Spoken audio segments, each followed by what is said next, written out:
I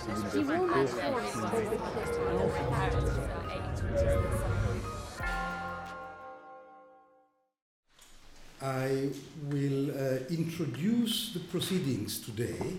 I will speak for about 15 minutes. Afterwards, we'll ask the two respondents to speak for about 20 minutes each, and then Lord Sachs will answer the responses or respond the answers, and then we will have hopefully about 45 minutes for an open discussion with the public. So those of you who have been with us in the last 3 days have followed Lord Sachs develop his thoughts on a Jewish theology of the other, with much verve and much panache. To a great extent, these 3 lectures have also been, in 3 installments, a wonderful invitation to the Bible, from the very first chapters of Genesis, through the historical and prophetic books, to the mysterious book of Jonas, and even to Jesus' ipsissima verba as reported in the Synoptic Gospels. More precisely, it may be fair to say that making space can be called prolegomena to any future Jewish theology of the other. Lord Sachs has emphasized time and again that he lacked the time needed for him to fully develop his ideas, to argue his complex case with all the required minutiae. But his forceful presentations will reach further horizons today, as 2 leading religious intellectuals will offer responses to Lord Sachs from a Christian and from a Muslim perspective. Let me briefly introduce our 2 panelists. Janet Soskis is Professor of Philosophical Theology and a Fellow of Jesus College at the University of Cambridge. She is the past President of the Catholic Theological Association of Great Britain and President of the Society for the Study of Theology. She is also actively involved with the Margaret Beaufort Institute of Theology, a Catholic house of study for women within the Cambridge Theological Federation, and as such, a member at large of the LMH family. Among her books, Metaphor and Religious Language, Oxford University Press, 1984, and Sisters of Sinai, How 2 Lady Adventurers Discovered the Lost Gospels, 2009, a book which one can really read like an adventures novel. Abdou Filali Ansari was director and founder of the Aga Khan University Institute for the Study of Muslim Civilizations from 2002 to 2009, as well as the King Abdulaziz Foundation for Islamic Studies and Human Sciences in Casablanca from 1984 to 2001, and as somebody who has visited the institute, the foundation, and spent some days there at a conference, I must tell you that it is one of the most impressive research institutes in the human sciences in all of North Africa and beyond. He had previously been Secretary General of Mohammed V University in Rabat, where he taught modern philosophy. Among his works, Islam and Laicity, The Point of View of Progressive Muslims, was published in French in 1996. As both a philosopher and a Muslim Islamicist, Filali Ansari is an advocate of secularism and liberalism in Islamic societies. He has recently offered intellectually powerful comments on the present wave of uprisings in the Arab world. Good chairman says the dictum should be like good children. They should be seen, they shouldn't be heard. But as this is not my conception of a good education for children, the same goes for the chairman. And I should like to introduce the debate with only a few, thoughts of my own. As we were planning the panel, Lord Sachs told me, I want to be challenged. I shall presently do so with all the tact an Israeli can muster. The rabbis tell us one should tell only a small part of a man's praise in front of him. Therefore, I shall only say that I feel some sadness, or perhaps some jealousy, at the fact that Israel does not belong to the Commonwealth. If this were the case, Lord Sachs would be also my chief rabbi. When emphasizing that monotheistic religion is, first of all, a religion of ethics, and that the face of God is revealed through the face of the other man, Lord Sachs reminded me the teaching of my very first philosopher of philosophy, Bible and Talmud, Emmanuel Levinas. The French philosopher Levinas was also a fine translator of culture. He was able to carry into an elegant, complex French and in the concepts of European philosophy the rabbinic ethos in which he had grown up in Lithuania and the accent of which he still kept till his last day. Lord Sachs has spoken about the serious problems of translatability, but he has not argued, I think, against the need, the imperative, to translate. Indeed, Greek and Hebrew originally reflect deeply different cultural traditions, but let us remember that monotheistic theology was invented precisely by those Hellenistic Jews who knew much Greek and little Hebrew, and who wished to express in Plato's language the beauty and the depth of their barbarian wisdom, their Hebrew Torah. For all practical purposes, Philo of Alexandria, contemporary of Paul, was perceived by the Church Fathers to have been the first Christian theologian. And were not the therapeutes, those Alexandrian Essenes whose life he describes, the first Christian monks, as the early Christian writers thought? Philo got lost, so it seemed, to a Judaism which had chosen Aramaic as its functional language, turning its back on Greek. Almost lost, but not quite. Indeed, through the Church Fathers, the early Muslim theologians, the Mutakallimun, learned to reflect on God, his nature, and his actions through Philo's categories and metaphors. And Maimonides himself could not have developed his theology without the Islamic Kalam, which he continuously criticized and deprecated. Hence, from Hebrew to Greek, from Greek to Syriac, and from Syriac to Arabic, and from Arabic to Judeo-Arabic, and finally back to Hebrew. The history of Judaism is a history of translations throughout what I propose to call the Abrahamic ecosystem, an ecosystem which encompasses, at the very least, cultures and peoples from Baghdad to Cordova and beyond. We have long known, of course, that Aristotle would not have reached the Latin scholastics without the Arabs and the Jews. But the point I want to make here in shorthand, only in shorthand, of course, is that Judaism cannot be perceived as an autarkic religion more than Christianity or Islam or any other can. Religions, like all social phenomena, have a life of their own, which reflects the multiform, constant, dialectical interaction between beliefs, practices, and cultures. Religious identity should never be perceived as something fixed, stable, unchanging. In the context of his discussion of covenant, Lord Sachs has argued convincingly that each one of us belongs not to a single relationship, but to a web of relationships. This entails that identity, too, should be always declined in the plural.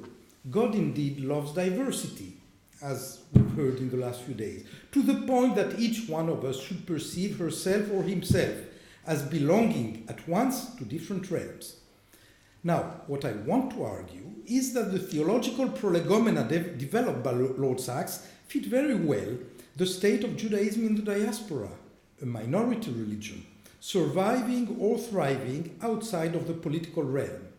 The creation of the State of Israel, a Jewish state, with Hebrew as its language, but which, for the time being, is not ruled according to Jewish religious law, a country in which 20% of the citizens are not Jewish, if one does not count the Palestinian population of territories under military occupation for almost half a century, entails a very deep, multifaceted, and urgent challenge to any Jewish theology of the other.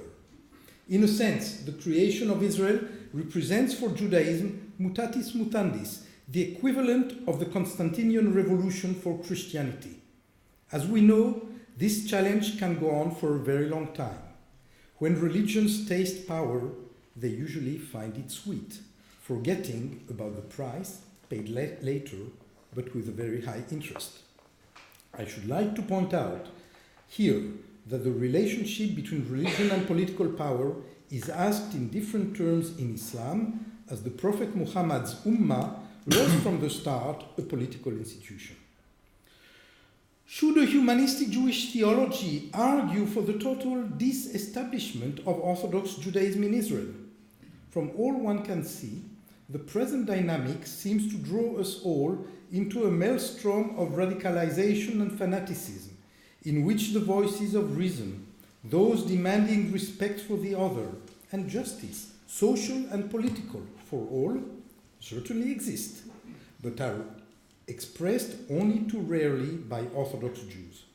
It is as if the new, simple, natural Jewish identity, back to Hebrew, back to the sources, back to the land of Israel, had erased the riches of belonging at once to different cultures, the daily necessity to translate and bridge between these cultures, and hence the ability to recognize and respect the other. You ask to be challenged, dear Lord Sachs. Here is my suggestion for a Jewish theology of the 21st century, which will reclaim the voices of the prophets of Israel and speak loud and clear against the perversion of Judaism that we see so strikingly, so painfully in front of us. Thank you.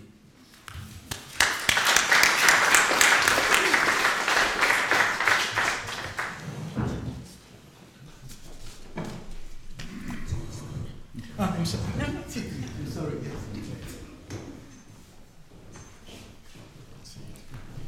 Thank you very much.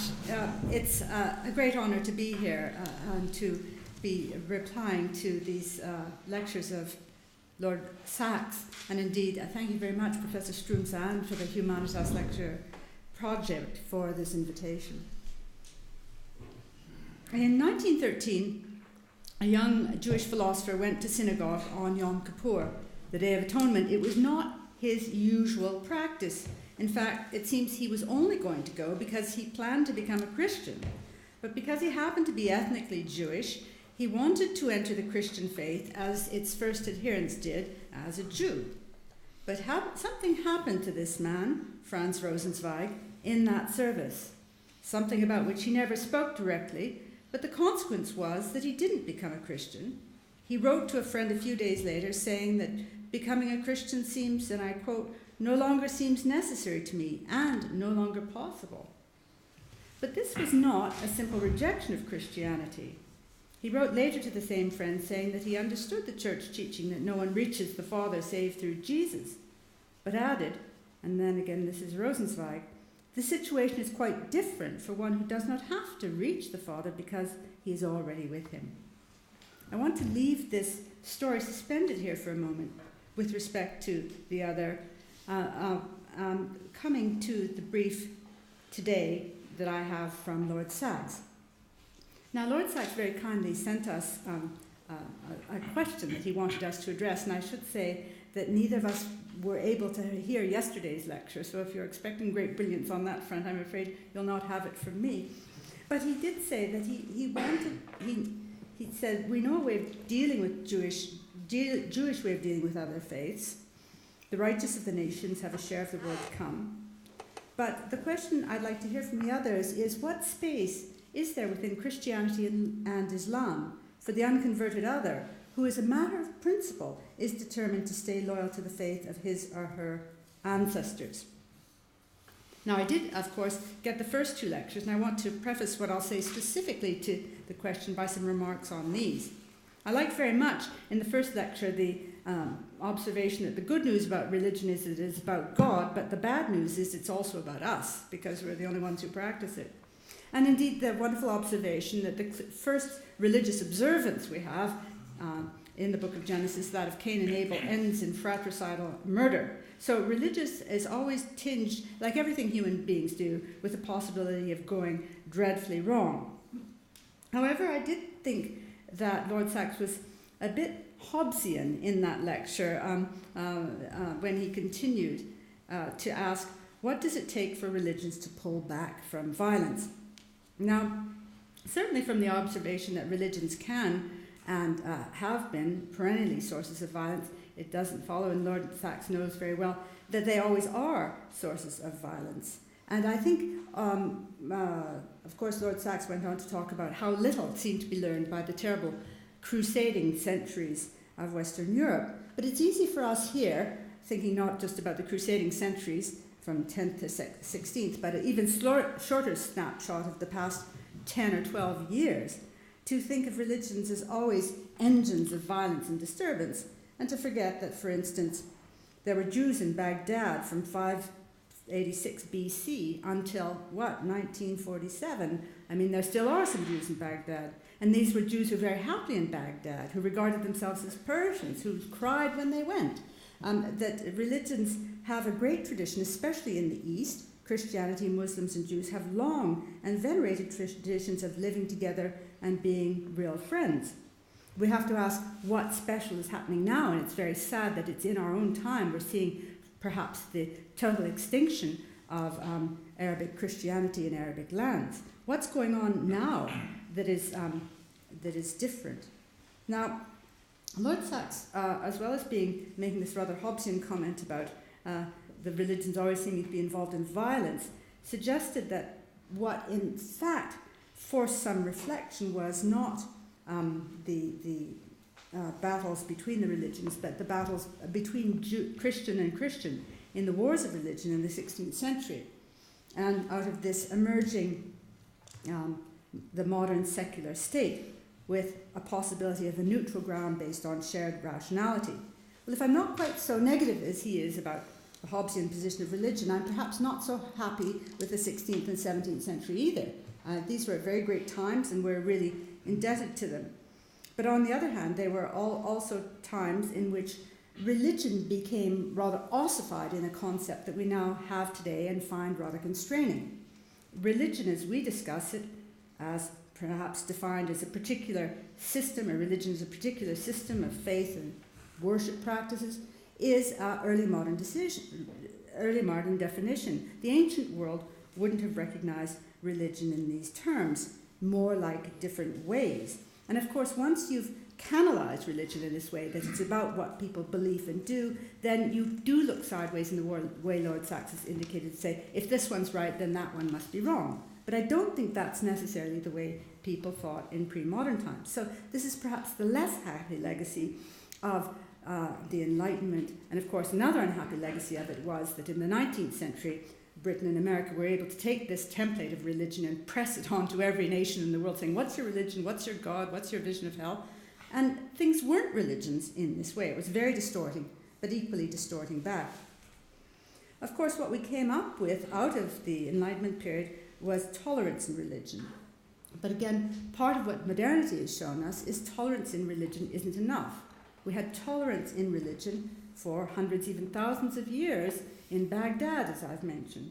But it's proved brittle in recent years under forces that aren't religious but come from other directions. So we have to ask, what is there now?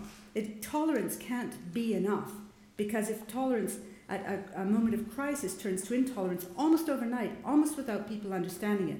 This is what people in Rwanda said. They were our neighbours, then they were killing us. This is what people in Bosnia said. They didn't understand how this would happen. It wasn't as though there were long, grinding religious tensions and they bubbled to the surface. They came, it seems, almost from nowhere. But what we can say is the religion didn't seem to help. It didn't seem to help enough. So tolerance isn't enough. And I think that must be what Lord Sachs says when he says we must have a more, we haven't thought through what would be a theology or a position about the other. His way of thinking through a position about the other, he said, as a Jew, would be to discuss scripture. And perhaps the Christian way would be to discuss theology. And I'm going to do a little bit of that in my talk. Well, I think Lord Sachs is quite right to say that the real driver in modern times for thinking about the other has been the Holocaust. And we've seen an enormous amount of writing, of study coming from this time.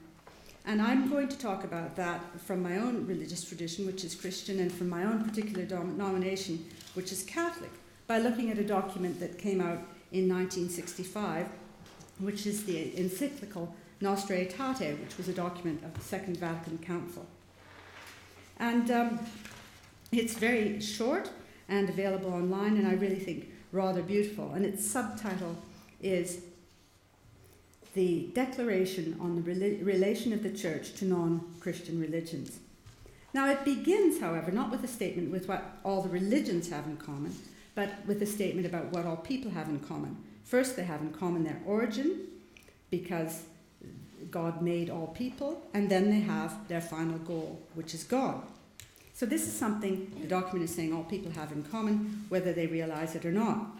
Now clearly this is already a statement which is internal to a faith position, because it indicates belief in a creator and in a shared destiny, which is to be one with God and to walk in God's ways.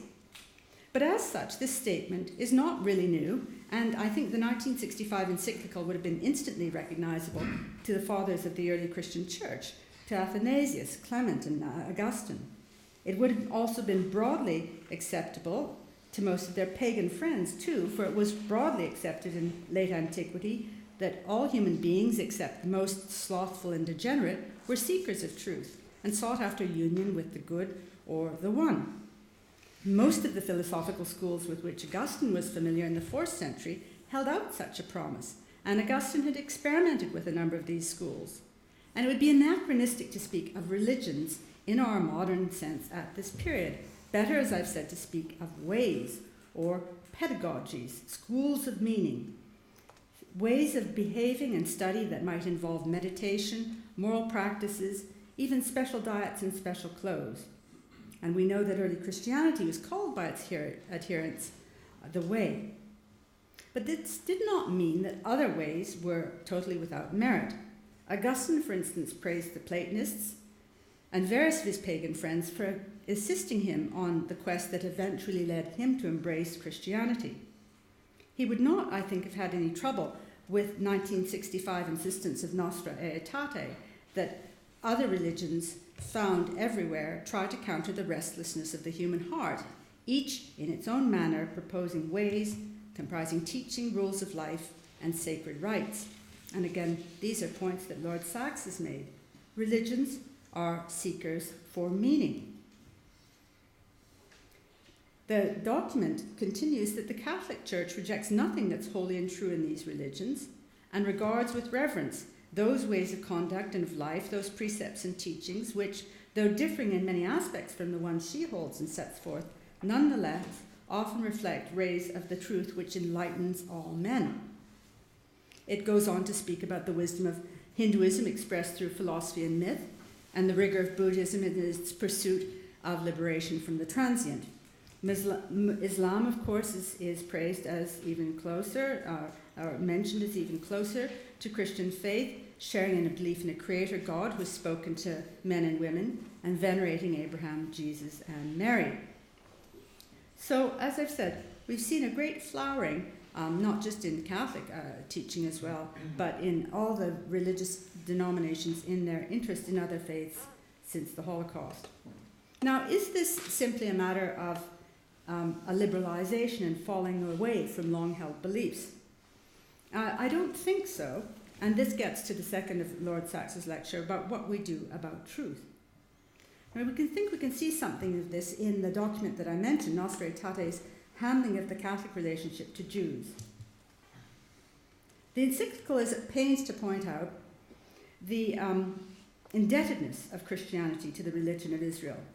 After saying that all people have God as their origin and goal, it says that God's providence and his saving design extend to all people, and all nations one day will walk in the same light. The reference here is to the book of Revelation, but that in turn refers back to the book of Isaiah and the promise that the God of Israel will be a blessing to all people. The nations will come to your light, and the kings to your dawning brightness, says Isaiah 60. So there is this idea that Lord Sachs has referred to too, that God intends universal good through particular attention in Israel. Apparently, the canonical Hebrew writings most frequently cited in both the Qumran scrolls and in the New Testament writings are the book of Isaiah and the Psalms. And we know now that Christianity arose out of a period of Jewish suffering and expectation for a Messiah, for a new creation, and for an ingathering of the Gentiles. And the Psalms and Isaiah both frequently speak of the Creator and the Redeemer, and of the fact that the Redeemer would need to be the creator. Of course, Christians, as you know, believe that Jesus was the Messiah. The promises, nonetheless, were promises to Israel. And Nostra Aetate is at its most bold, and we must say its most revolutionary in its teaching about the Jews, although it presents it in terms of continuity. God, it says, holds the Jews most dear for the sake of their fathers. He does not repent of the gifts he makes or of the call he issues. In short, the document is saying that the Jews were the chosen people and still are the chosen people. They are the people of promise, and God doesn't renege on his promises. But what this meant in practical terms is that after 1965, no more attempts were made by Catholics to convert Jews. They are already there, as Rosenzweig rather differently said. From 1965 onwards, religious orders who'd been founded to convert Jews were converted themselves, much to their delight usually, to devote themselves to Jewish Christian understanding. Well, you must say, doesn't this just toss Jesus into the dustbin?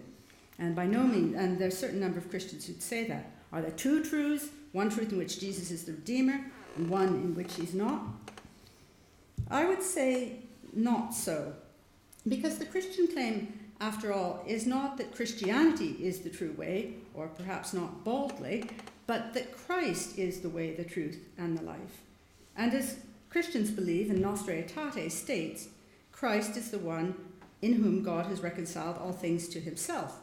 Now, this you will recognize as the Christian belief that Jesus is God incarnate and the Redeemer. And the reconciliation is one, in some ways, which we can't understand, because it goes beyond just a matter of individual faith in God. And clearly from the book of the New Testament, there's a hint this reconciliation is cosmic and metaphysical. Something is affected, so these books suggest, that reconciles not just human beings, but the plant and animal world. The whole created order is in new relationship to God through Christ. And clearly plants and animals don't have to have some understanding of this.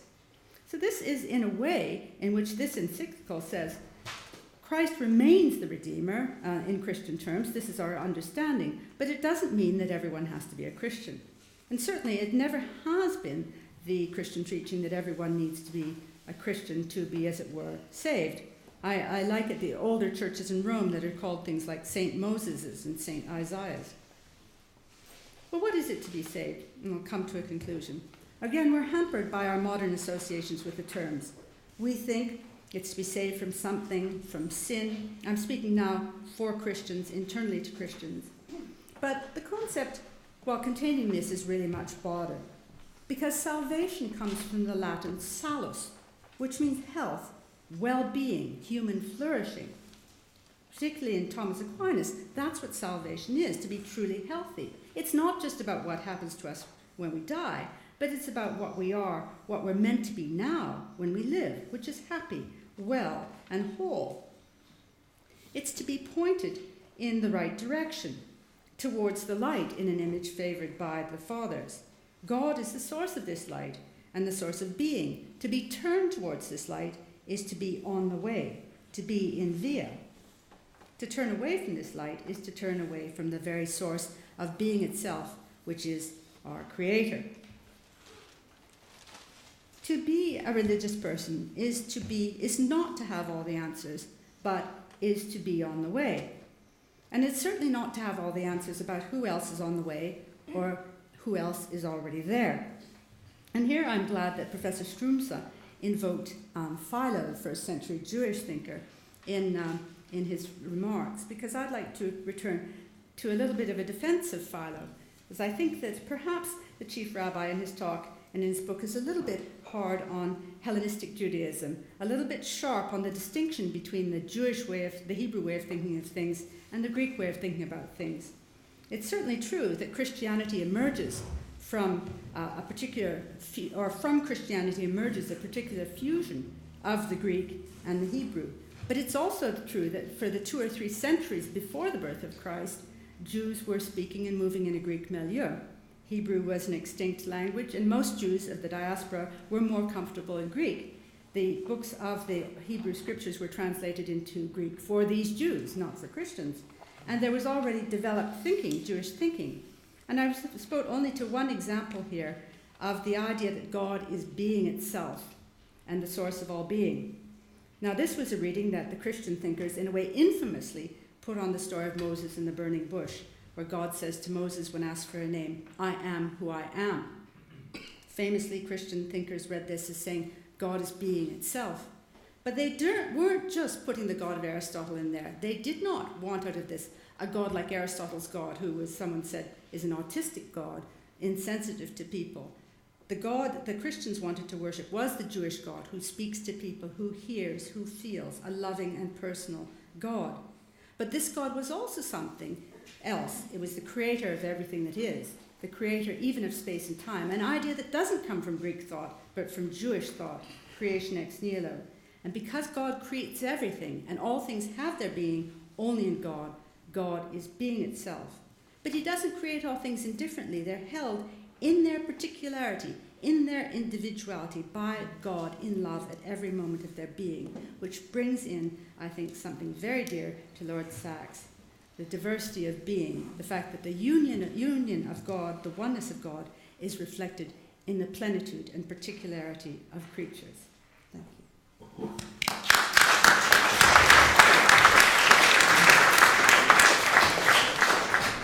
Thank you, Professor Soskis. Professor Filalianza, please.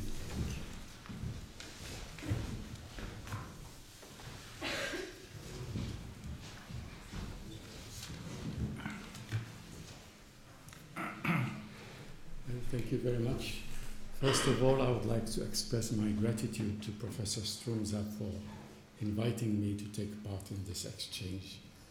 I have another reason for being grateful to him, which is a personal reason. When I came to work in this country 10 years ago, the first voice I learned to recognize on the radio was the voice of Lord Sachs. And whenever I heard it, I stopped everything. And I knew that I had to listen to all of it.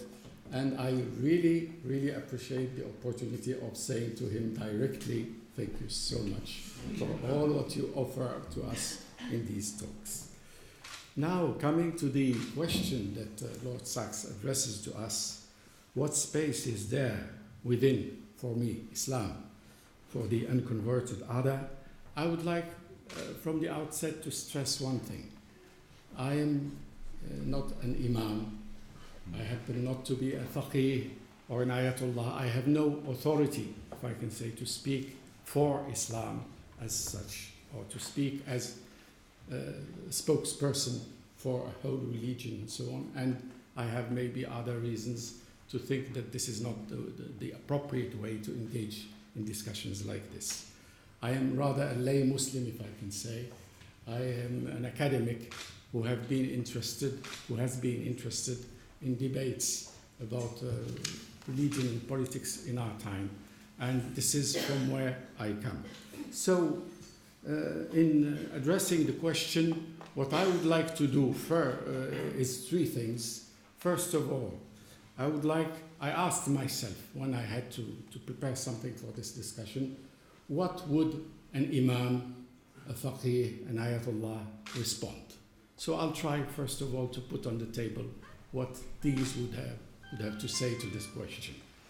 Secondly, I will express some of the concerns I have about that precise way of addressing the question. And at the end, the third thing I would like to put on the table is a question that I would like to address not only to Lord Sachs, but first of all to myself, if I may, and maybe to the three of us, and maybe, in fact, to all of us who are in this room. So I'll begin by maybe the first of the three things I want to do. What would someone who feels to have the authority of speaking for Islam say to this? Well, I would say that he would immediately go to a verse in the Quran. This is the reflex of Muslims whenever a new question is addressed to them. And the verse is, well, I can give the reference immediately, it's 548. It is a very well-known verse, and if I may, I will translate it. It's a very short one. I will translate at least part. I will rather read a translation by someone who is far more qualified to me. So the verse begins like this. This is God speaking. To you we revealed the book with the truth, confirming previous scripture and witnessing to their veracity. For every community, we decreed a law and a way of life. Had God willed, he could have made you a single community, but in order to test you in what he revealed to you. So, vie with one another in virtue. To God is your big homecoming, all of you, and he will then acquaint you with what over which you differed. If I may, I would like, this is the translation that I have taken from an established one. I would like to take the main principles in this verse of the Quran, which seem to me, to deserve some attention when translated into what I would describe as secular terms. It seems to me that there are 4 ideas in this verse. One is that religious diversity is a given and cannot be eradicated. So for Muslims, and this is something that I find also in the writing of a non-Muslim commentator. He says that if the existence of multiple religious groups is, as it were, part of the divine plan from a Muslim perspective, what conclusions may be drawn? Either non-Muslims must commit to endless and ultimately insoluble conflict with Muslims, or some kind of overlapping consensus or mutual recognition has to be worked out. Like it or not, non-Muslims will have their own perspectives on the Quran and the Islamic tradition, and the Quran does not appear to admit the possibility of the Islamic equivalent of evangelizing all humanity. So this is the first idea, the idea of religious diversity as a given that cannot be pushed aside. The second idea is that this diversity should be seen not only as something that we submit to because it is there, it should be seen as a positive thing. It should be valued positively. The third idea is that the ultimate truth in matters of religion is not accessible in historical times. That it's only in the afterlife that God will tell us who of us is on the right path, if I can say. And the fourth idea is the call that comes at the end of this verse, that in the meantime, since we cannot know what the ultimate truth is, who is right and who is wrong, we are invited, God invites all communities to compete in doing the good, to compete in virtue. So to leave if I can say, the issue of theology aside and to go for a practical search of what is the good and to compete. Each community should compete with the others in trying to identify the good and doing the good. This is the Quranic verse, and I think an imam would be very happy to quote it and to stress that maybe there are other things in the traditions of Muslims which show that they have been accepting pluralism. They have institutionalized from the outset, if I can say, they have been proud to be the first to formally recognize the 2 other religions and to institutionalize ways to, if I can say, accommodate their communities within their own society, even though these ways, the Dhimma, the very famous Dhimma, is not maybe up to the standards of citizenship and human rights as we see them nowadays. But this is something that Muslims are very proud of, the fact that they did something in those very dark times to accommodate, and they did provide shelter for communities which had been persecuted elsewhere. So this, if I can say, the first part of what I wanted to propose, it's the discourse that is prevailing in Muslim context about the religious other, which is, and here's my concern. My own concern about this is the fact that it may be one example of something that can be described as apologetics, the apologetical attitude to one's own tradition. Apologetics is a word that comes from Christian traditions, but I am giving it another meaning here. I think if we apply it to what is happening nowadays, to the discourses that some clerics or some authoritative people have about their own religion, then it is something else. It is clear that for me, Islam, as well as other religions, when the first communities were created, where they were in place, had to face the other, and not always in friendly, in understanding terms and so on. That polemics were there from the outset. So maybe the understanding, and maybe this is right, this is true for Muslims more, I don't know, I'm going maybe too far here, more than for the others.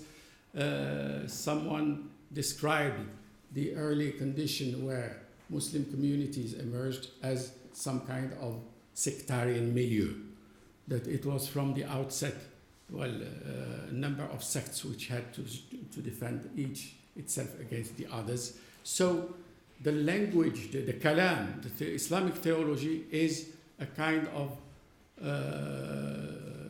endeavor which attempts to justify the faith. The faith is acquired from the outset, but using reason in order to justify the faith against the other faiths.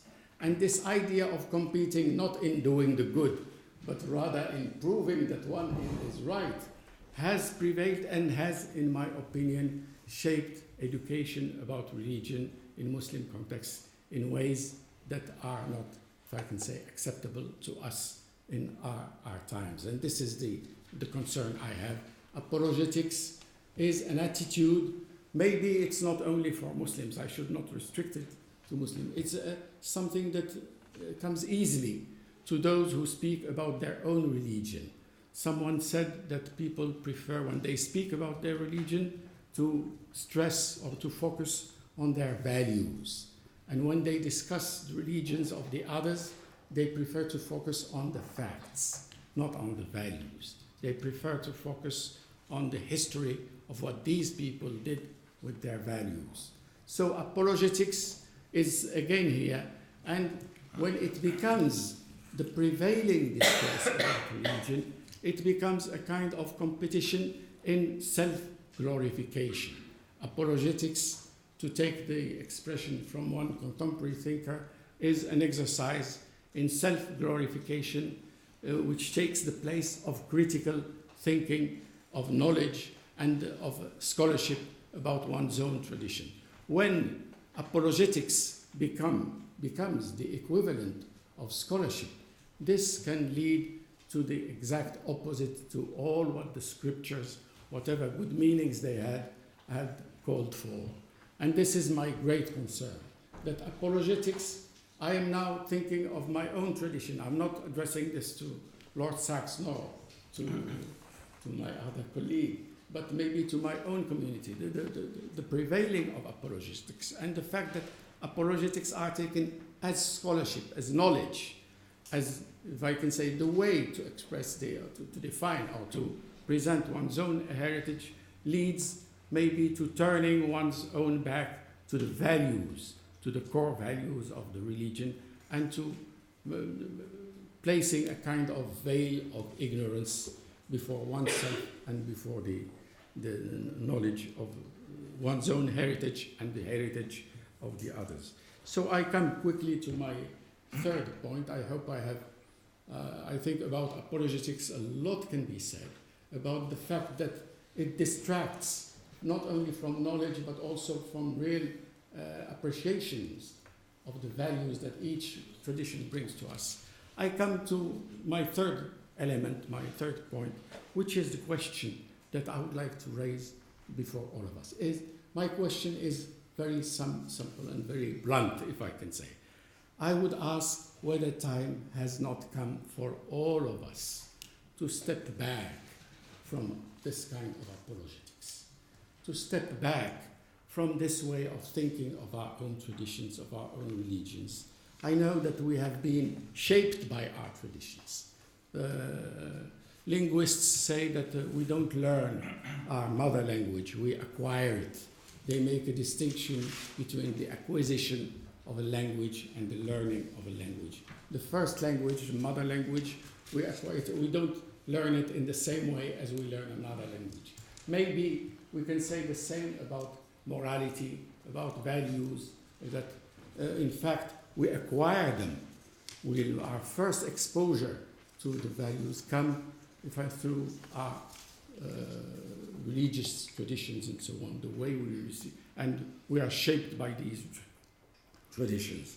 But the fact that we are living together, now that our windows are much more open than they were ever, that we are citizens in modern states and no more followers or parts of this or that community or this or that sect, does it not invite us to step back from this way of talking about ourselves and to take, if I can say, the opportunity of the coming of the humanities, the coming of modern scholarship that teaches us how to historicize our traditions, how to put them in their context, to show that they were maybe pedagogic tools to teach morality to our communities when they were closed communities.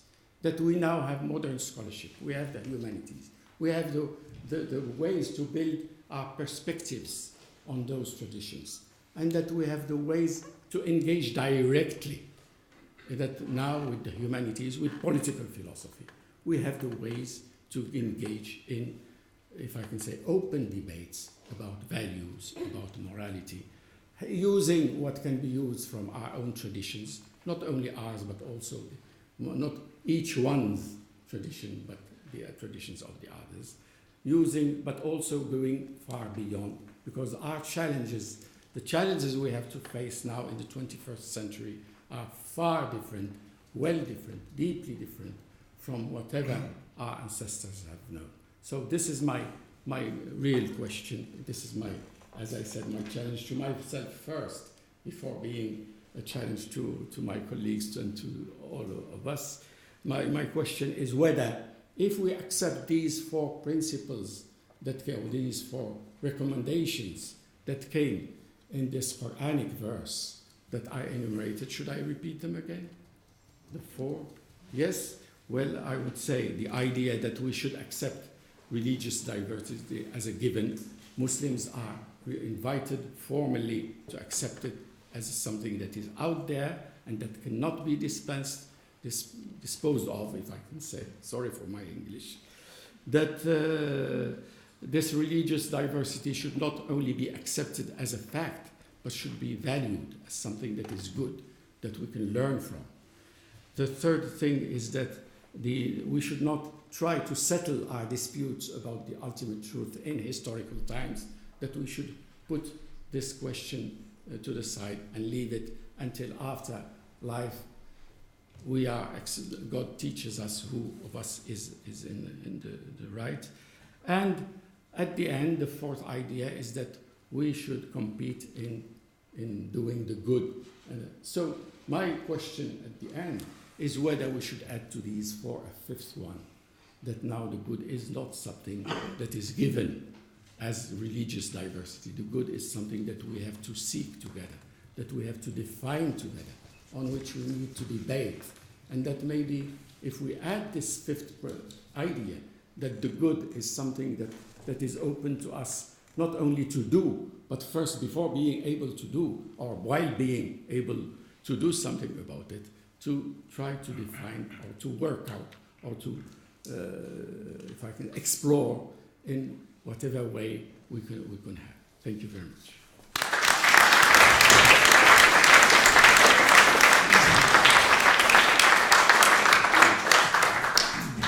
Thank you very much, Professor Filalianza. Now, Lord Sachs, will you go to the podium, please?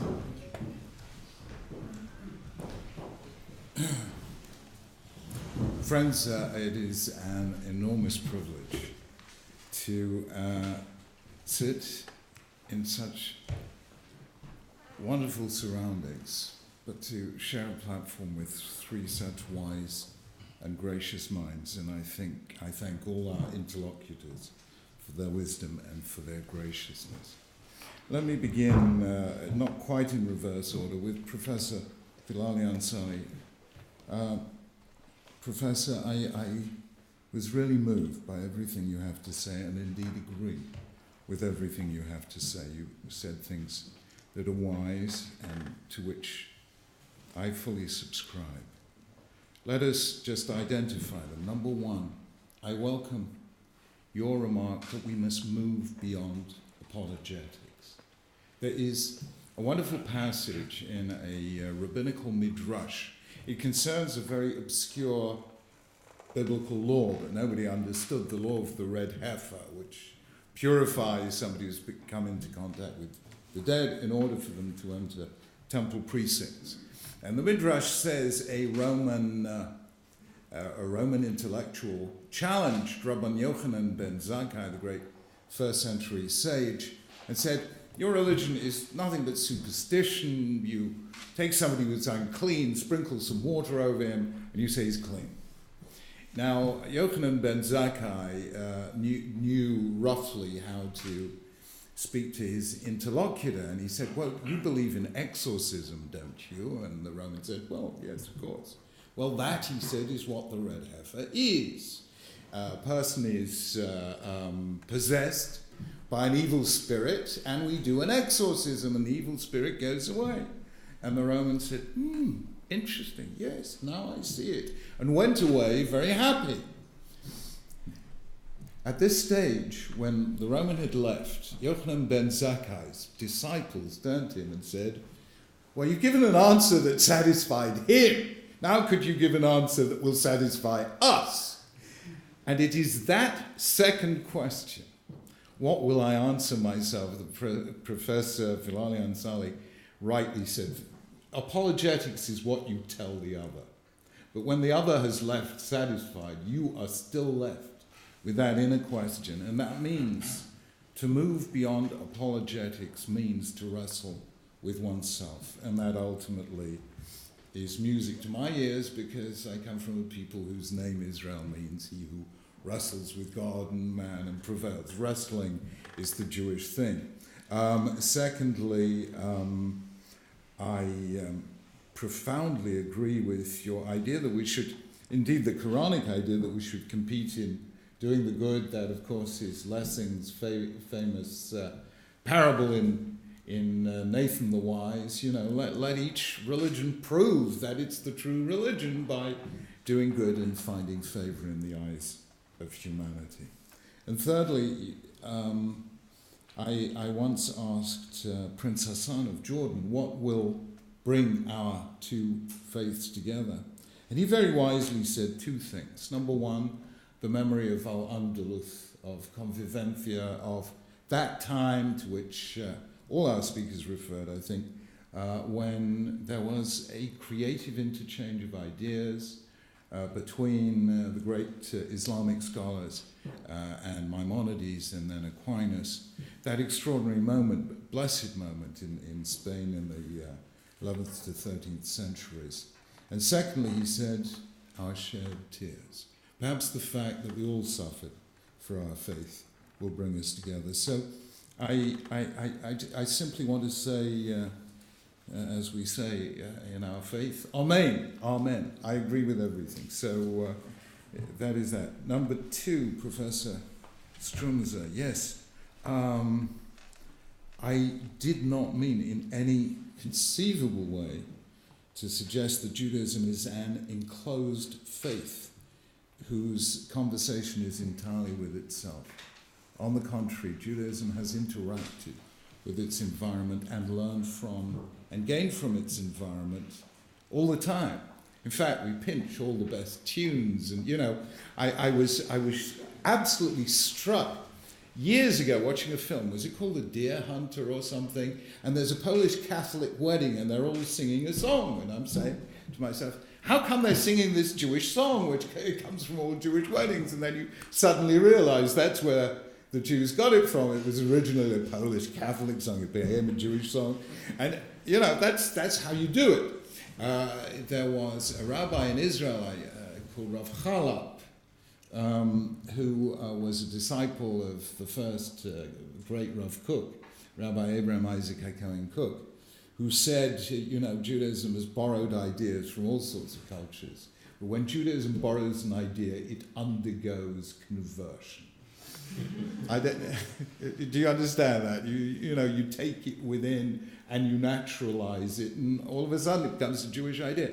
And of course, that is how the great religions, the great Abrahamic faiths, have in fact learnt from one another, and that is absolutely so. I personally, just to make it absolutely clear, I was trained in what I call the Greek way of thinking. I was a trained secular philosopher long before I even dreamed of becoming a rabbi, and I remain engaged in philosophy, and I believe that we need that one way of thinking and the other way of thinking, as we need the two hemispheres of the brain. And if I can just go back and give you a biblical example, which I think will perhaps help all of us just very simply. I pointed out somewhere that there is a bit of the Hebrew Bible which tends to get lost in translation. And it occurs when the first man wakes up and discovers he's married, as it were. And that is because Hebrew has two words for man, which English doesn't. And you remember what he says. He says, Zot hapam etzem ha'atzamem bo'asam mibsari lezot garei isha ki me'esh yu'ukar chazot. Now I have found bone of my bone, flesh of my flesh. This shall be called woman, for she was taken from man. We think we've encountered the word man before, but we haven't. We've encountered the word Adam, which is translated in English as man, before it becomes Adam, the proper name. So this is the first verse in the Bible in which the word ish appears. That is to say, the first man has to pronounce the word woman before he can pronounce the word man. I have to recognize the other before I can even recognize myself. And that is why I regard the encounter with the radical other as a fundamental, basic need for identity. That is indeed, as Professor Ansari said, how we are enlarged by difference. Incidentally, the Bible doesn't leave it there, because I said the Bible is a subtle book. And at the end of Genesis 3, if I'm not mistaken, and I can't remember the text here, we have a sequence of 3 verses that seems to make no logical sense whatsoever. And indeed, Rashi, our commentator, says they're out of sequence. Verse 1, which is the end of God's curse to man, by the sweat of your brow will you earn bread for, and until you return to the earth, for dust you are, and to dust you will return. Then the next line says, and Adam called the name of his wife Eve, Kihi haita en kol chai, because she was the mother of all living. And the next verse says, and God made them garments of leather of skin and clothed them. What is the connection? There appears to be absolutely no sequence. And I once suggested the following, that actually recognizing the other as Adam does, as man does, this is woman before she was taken from man, is not enough. Because he calls her woman, that is the generic other. And he hasn't actually recognized her as an individual. And the result is a kind of failure of communication between them that leads to sin, that leads to punishment, that leads to exile and paradise lost. And suddenly, man hears for the first time that he is mortal. He is going to die. And suddenly he realizes that the only conceivable claim to immortality he will have is through his children. And that is something he cannot achieve alone. And now he needs woman more than he needs himself. His very being beyond life depends on her. And suddenly he realizes, I have to recognize her as an individual, not as a generic type. And he gives her a proper name. Why do I say this? Because that was the title of one of Levinas's books, Proper Names. And he then recognizes her as an individual, not just as the generalized other, but as this specific other. And at that point, God forgives them and clothes them with garments of skin. That had been the sign of their sin. Now it is the sign of forgiveness. And kutnot or in Hebrew, I'm not Sephardi, so I can't pronounce the guttural ayin. But in the Galilee, they couldn't distinguish between the non-guttural aleph and the guttural ayin. And therefore it is said in the school of Rabbi Meir, they wrote kutnot or with an aleph instead of an ayin, which means God robed them with garments of light. Once man had recognized that this person opposite him was not just a type, but an individual, God can then, and that they can only achieve immortality by coming together in love. At that point, God robes them in garments of light. And that is why I take it for granted that if we are in clothes and we don't open ourselves to the other, there will be a desiccation, even a corruption of religion. I hope you weren't suggesting that that's what's happening in Israel. You're much too polite to say so, but it may well be so. So, and that is why we need places like Lady Margaret Hall, where we can say things with safety and not get lynched as we're about to leave.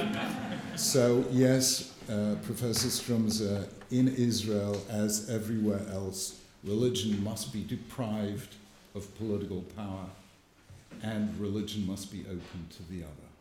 And do I expect that to be an easy message for my rabbis, for other rabbis to hear?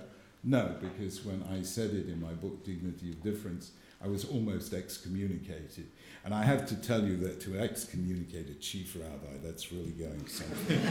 So you have to take risks on this kind of thing, and I think that's what Professor Ansari was saying, that we have to take risks and say something radically new, while at the same time, exactly as he did with the Quran, showing that even though this sounds radically new, we can actually hear it in the text if we listen with, to use a phrase from a novel once called Primary Colours about Bill Clinton.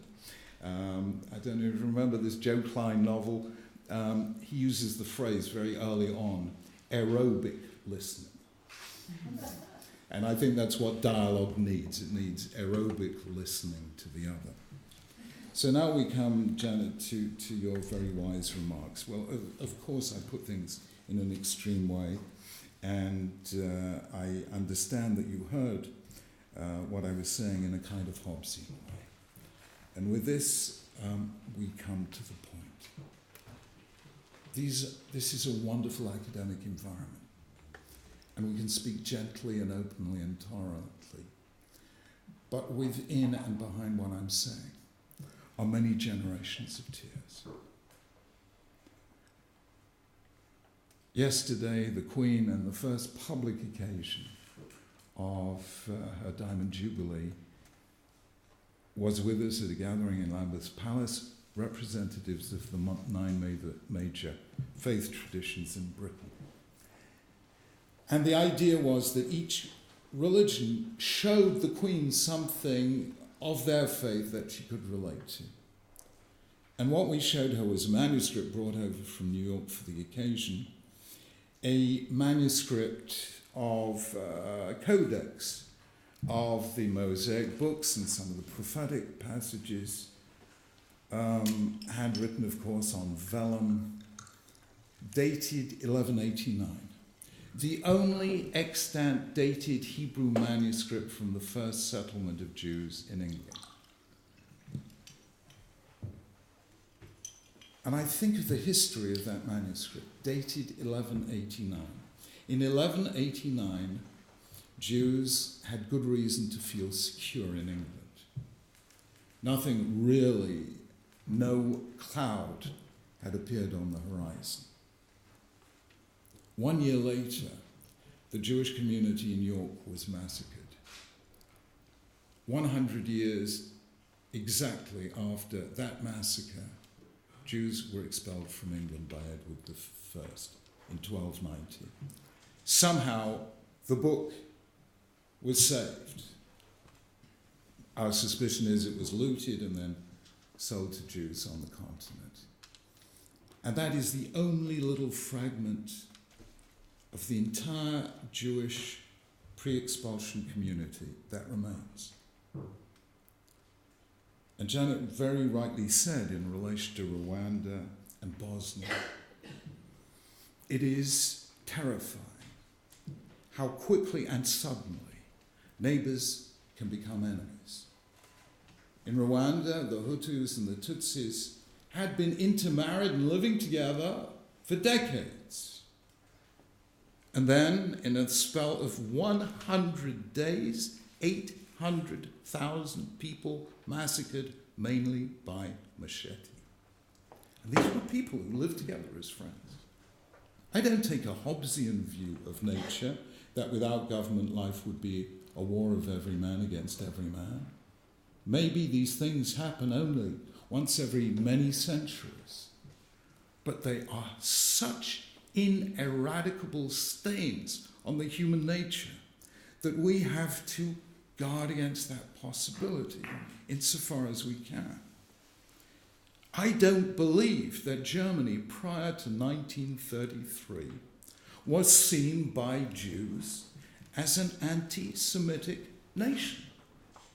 If Jews were asking who is an anti-Semitic nation before 1933, they would have said the France of the Dreyfus trial, Russia of the pogroms of 1881, the May-laws of 1882, the Kishinev pogrom of 1903, and Austria under the Mayor Karl Lueger, whose doctrines were so deeply internalized by Adolf Hitler in the 9 years he lived in Vienna.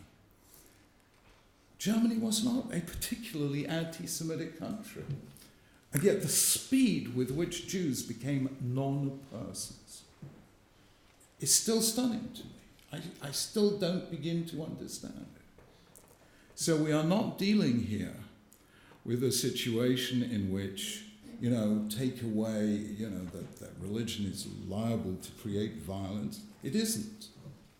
It's just that it has that little possibility embedded within it that seems to persist. After all, the Germany in which all this arose was a Germany largely secularized over time. And yet I read, and I am a trained philosopher, more than I am a trained rabbi, I read in Voltaire, Fichte, Kant, Hegel, Schopenhauer, Nietzsche, Frege, and the greatest German philosopher of the 20th century, Martin Heidegger, sentiments that are unmistakably anti-Semitic. Where did they come from? And these were the intellectual heroes of German and French and continental philosophy. And that is why what I am saying here comes from a very deep fear. And I don't think this deep fear right now is merely abstract, because I think the position of Christians in the Middle East, in Afghanistan, in Iraq, in Egypt right now, is very scary. And that is why I think we have to wrestle with this. And it's not really a matter, though I appreciate and respect it, of whether Philo here is a figure who can connect these two faiths. I mean, obviously, Christianity was deeply influenced in its reading of the Hebrew Bible by Alexandrian Jewry in general and by Philo in particular. Yet there's common ground there. But what happens when the common ground falls away? When there are moments of instability? When somebody gets up and fans the flames of hatred? And people have not yet made the intellectual leap of that ability to see across the divide that the person opposite you is still a person. You see, every single culture that exists has something like the golden rule. Treat others as you would like them to treat you. This is not rocket science. Every single culture has it. And yet, sophisticated, wise cultures or places where people have lived together in harmony can suddenly degenerate and become genocidal to one another. And that is why I feel we have to wrestle with this, each within our own faiths. I wouldn't presume to even mention how I think Christianity and Islam might wrestle with it, and we've heard today some beautiful and wise words from both those traditions. But I felt I had to make it clear at this point, as I don't normally, just how much that fear haunts me, that we've been there before, and God forbid that we should ever be there again.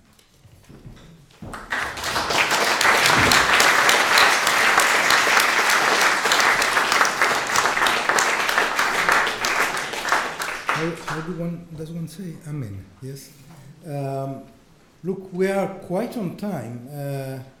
5:45, we now have up to 45 minutes for questions addressed to the panel, and not more than one person in the panel can answer. Let's try to have this kind of dialogue between us.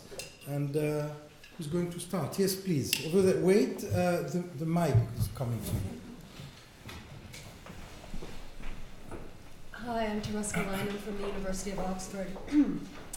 You've all spoken about religious tolerance, which is wonderful.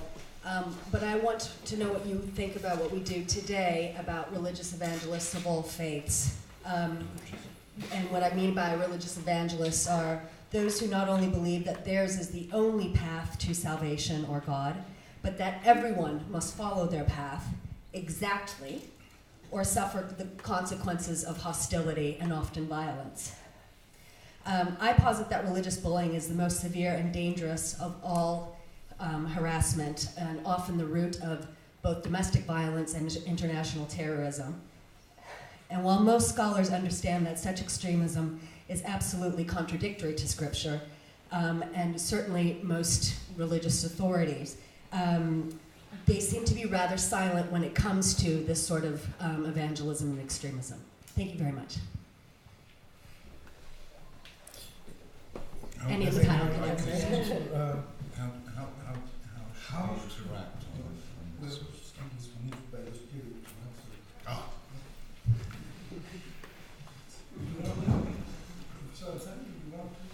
Well, I'll react to the idea of tolerance, and I would just mention something that was said by a contemporary Muslim thinker, Muhammad Talbi, that we need to go much beyond tolerance. Tolerance is not enough. Tolerance is built on the idea of some kind of asymmetry between the one who tolerates and the one who is tolerated. So we need to go to a full symmetry, if I can say, equality of rights and so on. So one thing that you said, to which I would, the idea of violence being always rooted in religious traditions, I would maybe invert the relationship. It's violence may be there because of social, of various elements in society, and people tend to cover it with religious justification.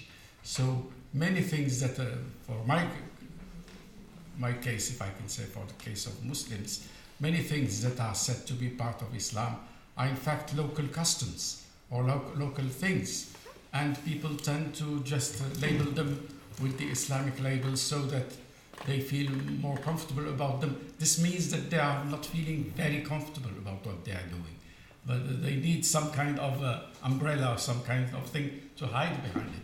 So this is what I would react immediately. Professor Sosa? Did you want each one to answer? Okay. Well, it's very difficult to know who could constrain some of these people. Within the Christian picture, often people who are this kind of violent evangelists don't belong to religious bodies in which there is a disciplinary structure where they could be told that it's not wrong. But I think, in line with what's just been said about tolerance and Lord Sachs's comments too, what we clearly need, tolerance isn't enough, because even if tolerance goes on for 1,000 years or 2,500 in Baghdad, it can break like that. If there needs to be some deeper internal thinking in the traditions, and I think that was Lord Sachs's challenge to us, to see why this diversity is a good thing, why there can be different ways, to move in ways internal to one's own religious tradition. And this is, I believe, what your challenge to us was.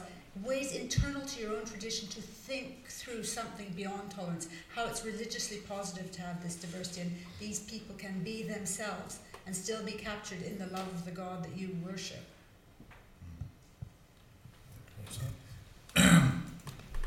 I accept the challenge in the question. I defined in one of the lectures fundamentalism, and in a sense, I suppose that applies to the kind of evangelism you're talking about, as the attempt to impose a single truth on a plural world. That's how I define it. How do you fight that? You are not going to change the evangelists. I mean, they are immune to your arguments.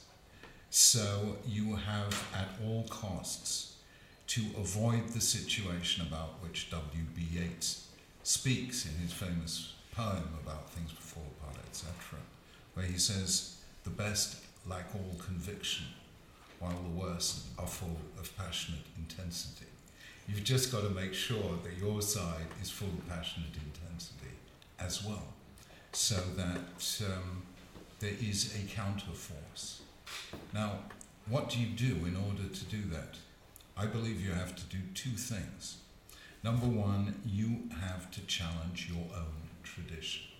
There is no tradition that is immune to hatred of the other. And the reason is not because people hate others. The reason is that we are all capable of feeling fear. This is all about fear and anxiety in an unstable, unpredictable world. And when fear takes over, then bad things happen. So you have to challenge your own tradition. You have to challenge its theology, number one, as I tried to do, let's say, in Dignity of Difference. You have to challenge its fear, as I tried to do in a book I wrote called Future Tense, which is a sustained argument against defining Judaism in terms of anti-Semitism. Anti-Semitism is a problem we face, but it's not who we are. So you have to get people beyond fear. That is all that you have to do, wrestling with your own tradition. But there's a second thing that you have to do. You have to stand up for others. So, for instance, in 2002, when anti-Semitism was rising dangerously on some British university campuses, I called in the leadership of the Union of Jewish Students, and I said to them, look, you're going to face a lot of anti-Semitism, and you should know that we're with you on this, and we're going to stand side by side with you. But I think you have to do what in psychotherapy is called paradoxical intervention. At this specific moment, when you are terrified about anti-Semitism, I want you to go out and lead the fight against Islamophobia. And the students did. And out of that came something called the Coexistence Trust. Jews and Muslims fighting Islamophobia and anti-Semitism together. And that was actually led by a young man called Alan Sennett, of blessed memory, who was the leader of the Jewish students at that time in 2002, died tragically at the age of 27, but when he died he was working as the director of the Coexistence Trust. Just a few weeks ago I had occasion to stand together with the Archbishop Canterbury in the House of Lords to speak about the plight of Christians in the Middle East right now. We have to stand up for one another. So we have to challenge people within our own faith, and we have to stand up for and with people of other faiths. Thank you. May I just add that statistics show that in the United States, and I imagine it's the same elsewhere, there is a very clear correlation between anti-Semitism and Islamophobia. And it's more or less the same people, of course. Next question. Yes, please. Stand up and wait for the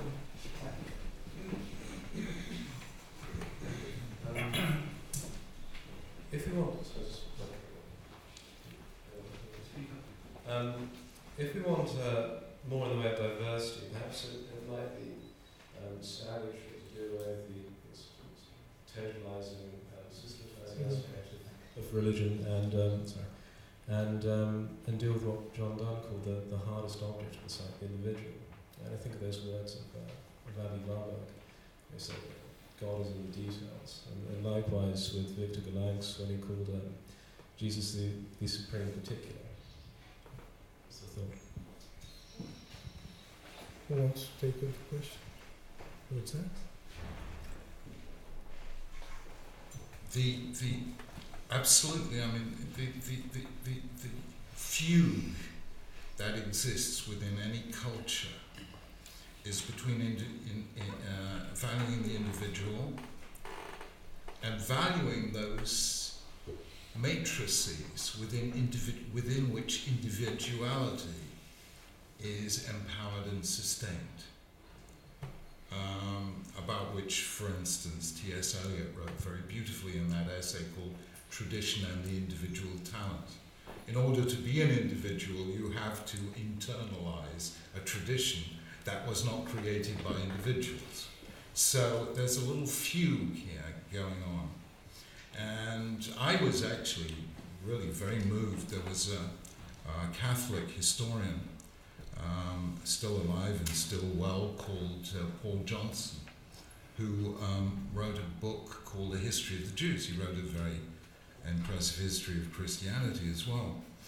But he's a Catholic, and he wrote this history of the Jews, which I found just incredibly moving.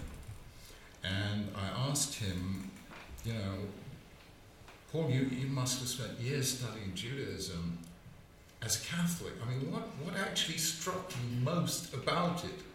And he gave me a very interesting answer. He said, well, look, all cultures are faced with the options. So you a very individualistic culture or you a very collectivist culture.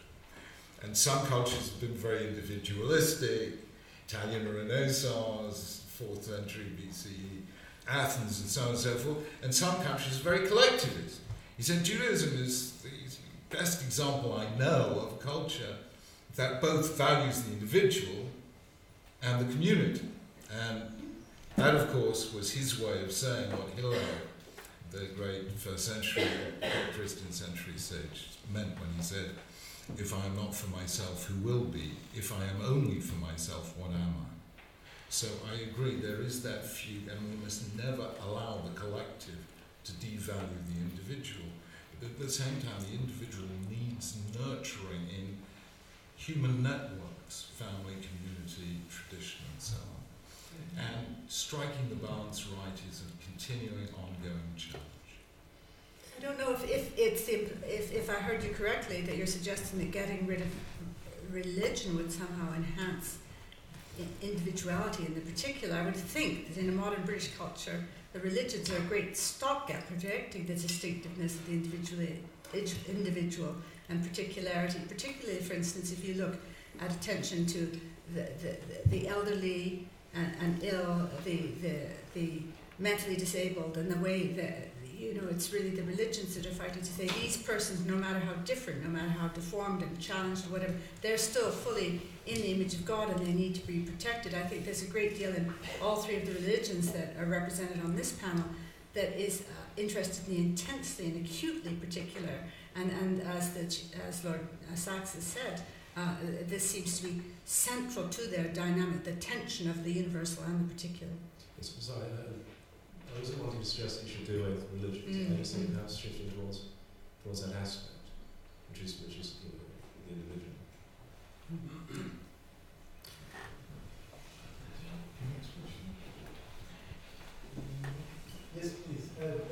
Just wait for the mic.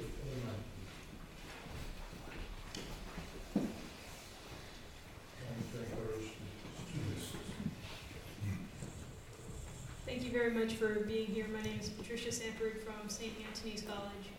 And my question is, this is for any or all of you. We're fortunate enough to be here at Oxford in a safe environment to discuss these ideas and thoughts, but how can this message of seeing God in the face of the other reach these regions and areas where violence is perhaps the most acute and the biggest problem, such as, say, the Middle East, or even in places like India, or even China to some degree in terms of persecution? Thank you. May I start?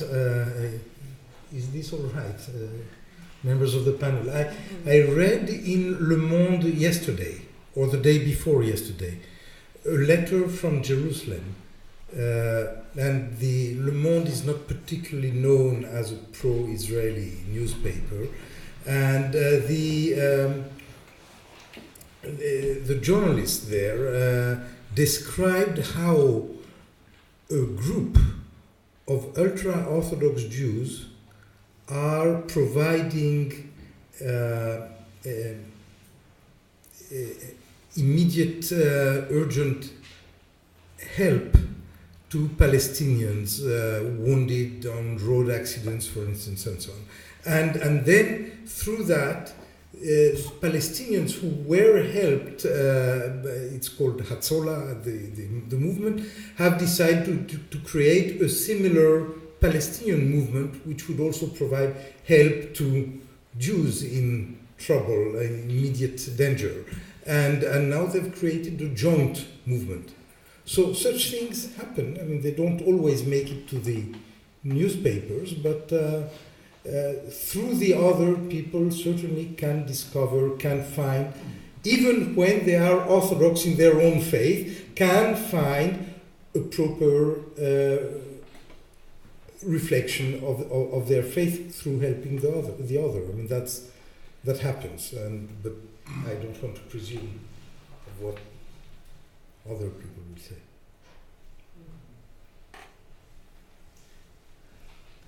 Will you? Well, if I may, if I understood the question correctly, it is to ask how can we, if I can say, have this kind of discussion, how can we reach out with these kinds of views and ideas to areas in the world where it doesn't seem even possible to have a discussion like this? Well, to this, my immediate reaction would be that we may think of the coming of modern states in the third world as having been fraught with great insufficiencies, that the modern state in these parts of the world has not delivered, that it has been there are failures, there are failed states, as we say nowadays. And we often think of the failure in terms of economics, of the welfare, which is not wrong, of the capacity of these states to help their populations, to have the sometimes even the food, to have the goods they need, to have various things that are thought to be among what any modern state should deliver. I regret very deeply that in this idea, the fact that education has been, for me, the greatest failure of the modern state in the third world has been in education.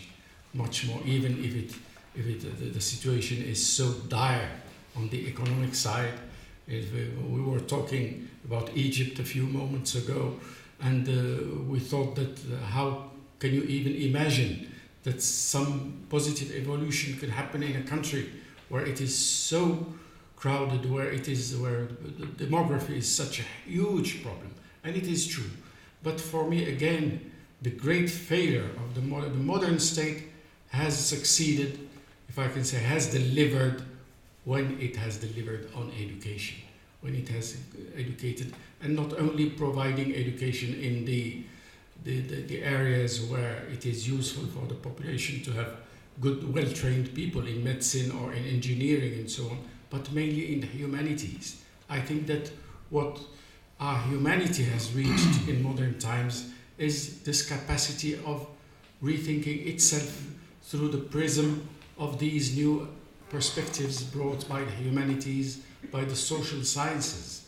They are not just disciplines that teach us history and so on about this or that subject. There are also ways for us to question maybe those languages that we are using, the comparison I made, that we acquire as infants, these ways of looking at the world that we acquire in our social environments in order to learn, not to acquire other languages, other ways of thinking, of talking, of discussing about the issues of our societies. This failure of the modern state in education is for me the greatest failure of modern times, and we are beginning, I think, to pay the price for it. The populations are suffering in these parts of the world. Well, part of it makes it to the media, to the newspapers, as Guy was saying, but most of it doesn't. The suffering is immense, and it is caused mainly, in my opinion, by this inability or this failure of the state to deliver, to help people, if I can say, thinking about themselves, not individually, but about their own societies in critical terms, in rational terms, in terms that, well, there is not one rational, I'm not going to another extreme here, but to really rethink their conditions and be able to constantly question the categories they have about their own collective self, about their condition, about what they can do, about this is the help that people need. And I think this is maybe, if things were to be seen in a more balanced way, where the duty calls us in the future, how to share what, if I can say, the most advanced countries have reached, have accumulated is knowledge, and also ways of looking at things, how to share this knowledge, not only in technical fields, but also in the ways questions are raised and put into question, and how all this drives the societies to constantly think and conduct debates about themselves, about the issues and the challenges they face.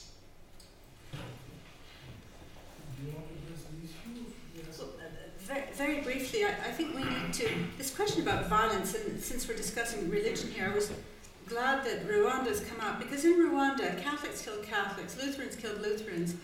Not all violence of this inexplicable sort is religious violence. The Irish violence, the IRA were not killing people because they were Protestants, they were killing people because they were British. They didn't, when they killed a Catholic soldier who was British, say, "Oh, I'm sorry, I killed a Catholic." They said, "Good, I killed a British soldier."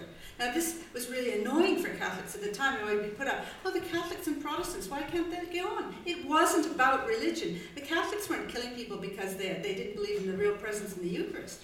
Okay, so these things, as you obviously know, are anchored in deeper, broader things, and these have been beautifully addressed.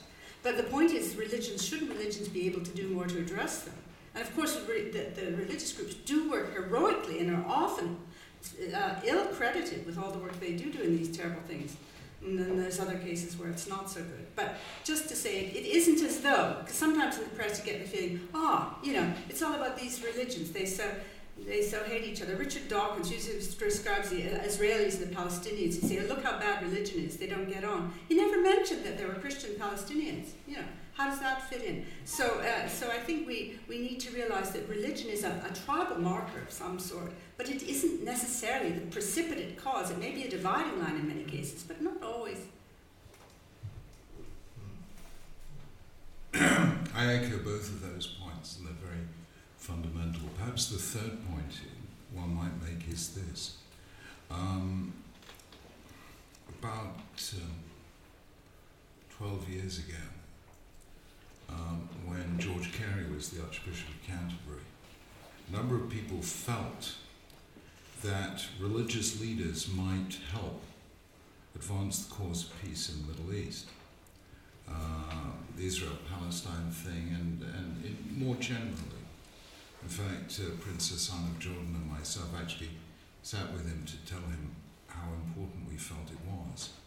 And he did indeed convene a meeting, or several meetings, of clerics from the Middle East, Jewish, Christian and Muslim. And because the initial meeting was at Al-Azhar University in Alexandria, is that right? It was called the Alexandria Process. That was the name of it, maybe because the first meeting was in Alexandria. Now, this was a really powerful meeting of minds at the cutting edge of the conflict.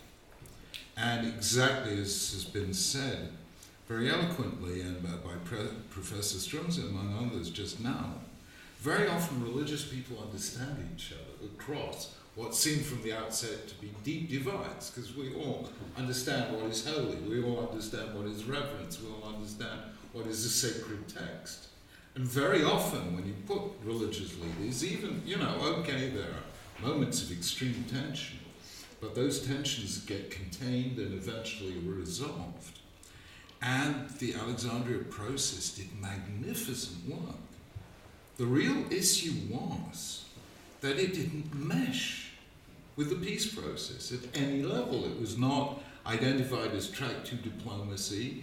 It was in a little box all of its own. So all the goodwill that was generated there, and it was hard work, and the Archbishop did superbly well. It never went anywhere. And that is happening time and time again. 10 days ago, there was a session of the United Nations General Assembly addressed by religious leaders. It connects with nothing. There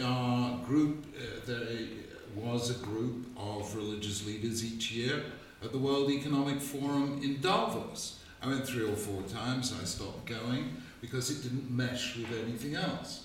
So people say as follows: we've got a conflict somewhere in the world, somewhere religion is in a, somewhere it's there, and Jenna's quite right saying it's never the proximate cause, it just gets dragged in sometimes.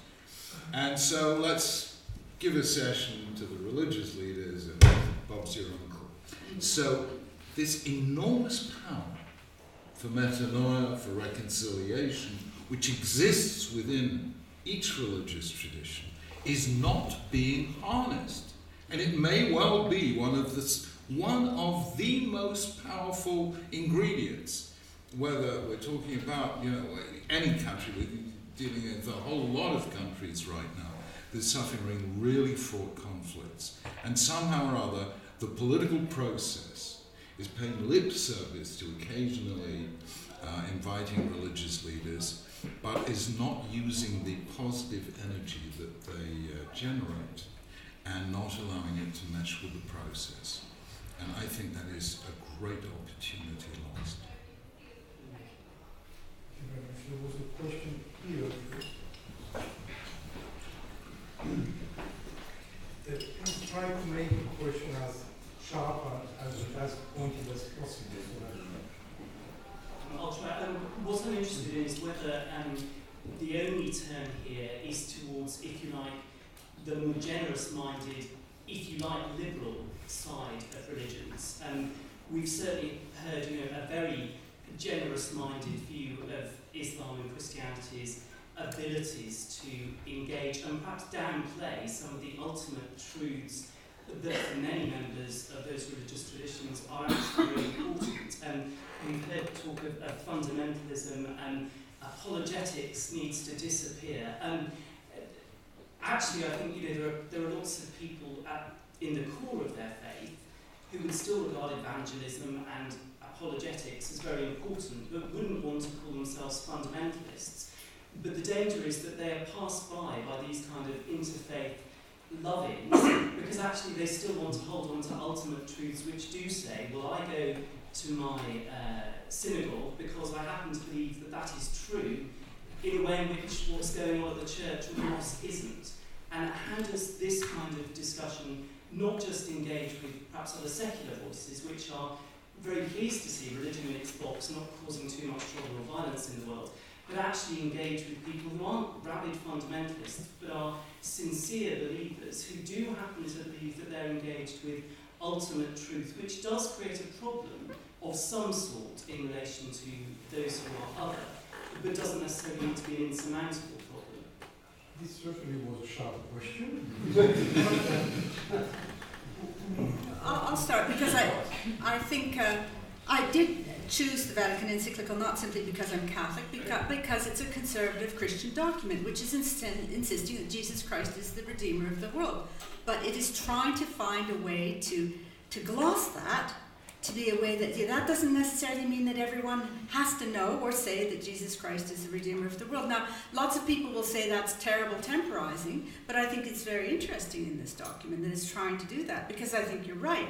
It's no good if you just it's very easy, at one level to just strip away everything that's objectionable about our religion, but then that can be stripping away the religion. So that was, I don't know if the Vatican document or my defense of it are particularly successful, but there at least you do see a group that no one really usually accuses of being just liberalizing for the sake of it, as trying to hold on to what they think is the central truth, but to say, look, but it is God. This is why, getting back to the godness of God that everyone has mentioned, in the sense this profound mystery, that part of a thing of religion is a way, is to always be aware of the profound mystery of what you're engaged in, and it's a relationship, and the ultimate, as has been said, is not known.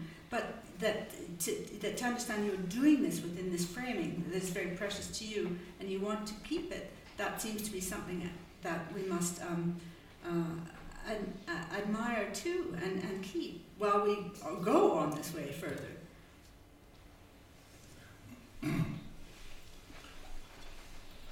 I think it was Time magazine about 10 years ago published a very interesting article which said, and I think fairly accurately, that something extraordinary was happening in the world of interfaith. Interfaith had been, in the initial years and especially through the 1960s, dominated by liberal voices in the major religious traditions.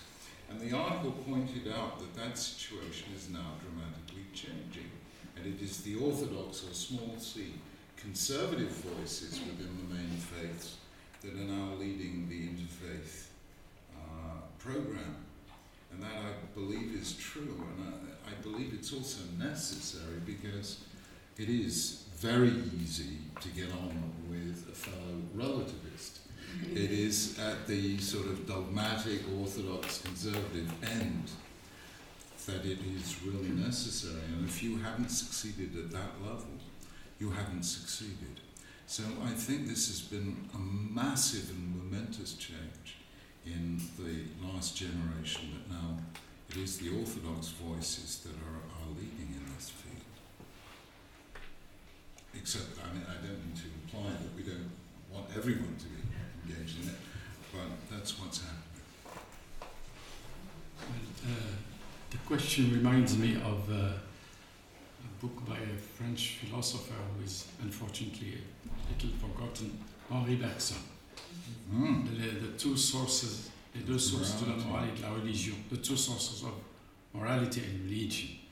And from there, also, I make a link which is maybe a quick shortcut to a theory by Gellner, by someone who studied Muslims, and who came with the theory of that he calls the swing theory of Islam, the idea of there's a kind of flux and reflux in the faith of men, that faith, can take, and Lord Sachs had very eloquent ways of saying it, can take the form of very noble feelings, if I can say, bringing people together, but also it can lead to crispations, identity crispations, and so on. And there is something that some are using it, going back to Ibn Khaldun and thinkers like this, to explain the change in how history took shape in various contexts of the world. Now, I think we are at a time where we could maybe think of blocking this wheel of history, this swing between extremes that has marked religiosity in times. I remain an optimist on this because I am sure that education does a lot, and this can be seen and can be measured whenever some kind of good education is delivered. You may have still very deep faith, you may have some remnants, if I can say, of the kind of absolutism or dogmatism, but it is very much attenuated. But you may also end by having some relativism that you wouldn't like, some absolute rejection. Well, maybe you would like it, I don't know, but that in principle no one would like. But anyway, it makes people, it gives people options. They feel, they understand that things cannot be either in black and white, that there are colors out, if I can say, and that there are shades of colors, and this is what education has been bringing in some contexts. Even when you have extremism, it remains minority movements and so on. When you don't have this education, then extremism can, when some conditions are there, can become a major fact and can become a major movement and can cover everything else. I wish to add something, and then I wish to add something. A few years ago, when I was still teaching at the Hebrew University of Jerusalem, I decided to give a course on an introduction to the monotheistic religions, to what we call today the Abrahamic religion. It was after 30 years of teaching, and it was the first time that crossed my mind to do something like that. And don't ask me why. But it was also the first time it had been given there. And I had a class, more or less the same number of people. Most of them, obviously, were Jewish students. Some Christians, some Muslims, some Jews. Most of them were Jewish. And they came to study, they of course thought, wrongly, that they knew all about Judaism, their own religion, and they wanted to learn something about Christianity and Islam. And I decided that I would try to show them that actually they don't understand Judaism. And they don't understand Judaism because they don't know anything about Christianity and because they don't know anything about Islam. And the way through studying other religions in a non-polemical,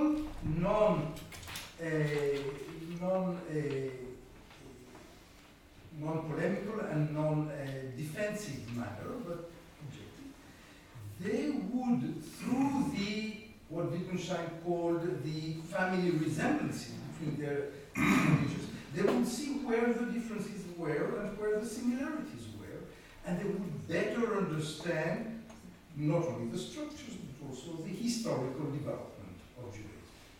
For some reason they came back week after week, so it worked. And so that's maybe one answer to your question, but people must want to learn. I mean, this is, how do you convince people that they should learn? By showing them that without learning they don't know what they think they know. I mean, it is a very fundamental Socratic principle, but it did work there. And I think that the whole idea of the comparative study of religion, which we do also like in other universities, is precisely to help people learn without us asking them to forget about their faith or their lack thereof. We ask them to put this faith in parentheses, to bracket it, what Husserl called the epoche, and then study. And then study different phenomena that you've not been used to study. And then you can, by a very personal way, discover by trial and error where you stand. Your stand may change, it may remain the same, it may remain stronger. We cannot influence the results. but we can set people on the way. And this is what education is about. You wanted to ask a question. I'd like to ask the panel how they see the situation of Iran in the modern world, given the theme of this symposium. I think that none of us is a special. What do you mean the situation? From the point of view, political situation? no, from the point of view that it claims to be a theocracy, it professes an extreme form of Islam, which I don't think is shared by any other country. It's at the forefront of hostility to Israel, even though no Iranians are directly affected, and it's mistrusted politically on the nuclear issue. And so on. I mean, do you feel that there's any dialogue? I mean, we've got the political interaction that's going on, but is there any spiritual dialogue that is possible with that country, or is it to be retained as a kind of isolated pariah, which a lot of people see it as? It's not possible with any country. You don't do spiritual dialogue with the country. You do spiritual dialogue between two persons. One of these persons can certainly be an Iranian, male or female, Muslim or Baha'i. I mean, there are no. I just didn't. I mean, this is not a panel supposed to tackle the geopolitical situation of Iran today and how to deal with it. No, that's not what I'm asking. I'm asking if the members of the panel can imagine themselves dialoguing with Iranian citizens on religion, certainly yes. But with the religious authorities, in terms of the Ayatollahs, and the fact that they seem to be intransigent to any spiritual approach from anyone else, to see anyone else's point of view. So briefly, we had an Ayatollah a couple of years ago in Cambridge, and I think Shia Islam is actually very open. You would be the expert, really open to dialogue with potentially open. I don't think it's necessarily, Shiism is necessarily in itself intransigent, and there's a strong connection with the mystical traditions that runs through both medieval Christianity and Islam, and Shia scholars are working on that. So, none of us, I'm not prepared to talk about, really answer your question politically, but certainly, yes, there are these people. May I add, last year, I heard the following story by someone I trust. A group of mullahs from Qom, from the holy city in Iran, came to a leading Jewish institute of higher learning in America. And they said they don't know much about Judaism in Qom, and they wanted to establish relations, to invite people to have some kind of communication. The director of the institute says, we have different people, some of them with an Israeli passport. Would that be all right? And they said, well, as long as they have another passport which will permit them to go to Iran, we don't see any problem. We want to learn about Judaism. So that's one answer I can give you to your question. Iran is culturally a very, very intense country. Much artistic, intellectual creation, and religious thought. There's no reason not to believe that there are very bright and open minds working in Iran. If I can just say, yes, I've had dialogues with Iranian clerics, both in Britain and sort of ancillary to the United Nations as well, in New York, at their request. And I found them very engaging dialogues, very. And much though I love Philo, and he's been spoken of reverentially today, I do think that he did not necessarily enrich the world by inventing the word theocracy. It was coined by Philo because he couldn't find the right word to explain to Greeks exactly what Israel was, and I think he would have done better to use the word nomocracy, the rule of laws, not of men, because ultimately that is the issue, not Iran or the religion of Iranians, but the fact that ultimately power has to be secularized. And the reason is that politics demands a political virtue that in religious terms is a vice, and that is the word compromise. Religion cannot compromise, but you only make peace by compromising, and that is why ultimately you have to secularize power. Ladies and gentlemen, it's now 6:30. I'm afraid we have to leave here to stop. The chief rabbi has other obligations. The first third of his day is over, but he still has something to do in the rest. I just want you to express with me again our thanks for the two panelists and for the wonderful week that Lord Sachs gave us. Thank you very much.